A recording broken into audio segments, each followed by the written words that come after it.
Okay, so this is one of the smaller rooms of the museum, but incidentally in this particular room we have collected some of the most unusual pieces of the exhibition, some of the most innovative ones.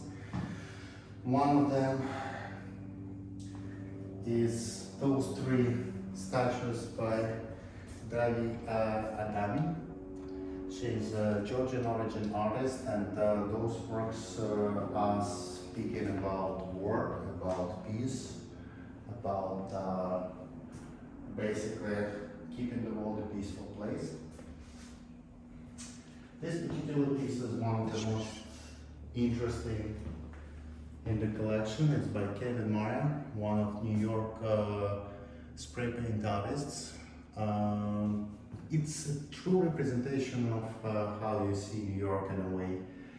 A little bit of everything, a lot of layers of information. You see something from the first glance, then you come closer, you see more, then you look into details and you see even more. Those works over here are by Gordon.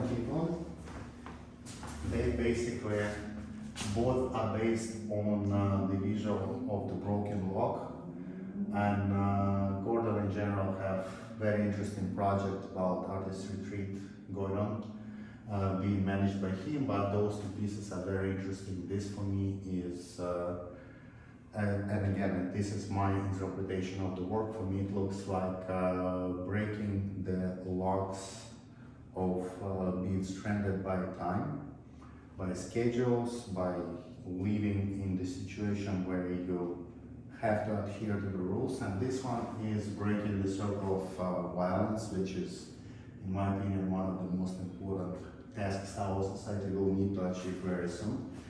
This work is one of the works by founder of Russian Museum, Igor Gordon. This is pencil, very intricate, very detailed. I don't think this one is one of the works where he would make the whole thing with one stroke of pencil, but it's very similar to those works. Basically, the entire image would be done without taking a pencil from the paper. This one I don't think is one of those, but it's very similar to them. It reminds me of those works. And finally, if I may be so bold, this is works of yours truly. This is my new collection that reflects more on inner world of people. Some of them are sadder than the others. I wouldn't say that it's the heaviest collection I ever exhibited, but it's definitely the most philosophical, the most complex and visual.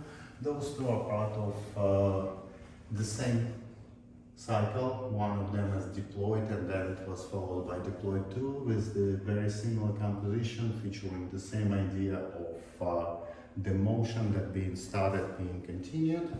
This one is about inner dialogue, about basically dreams, reality, connecting them, a little bit about Scandinavian mythology, a little bit about the border between real world and the world of dreams. And this one is basically my homage to New York of 80s by both colors, composition and the mood. It's called 3 Steps, and it's based on professional yoga teacher, Diana Athena, actually posing in one of the classic yoga poses. So that's pretty much the highlights of this room.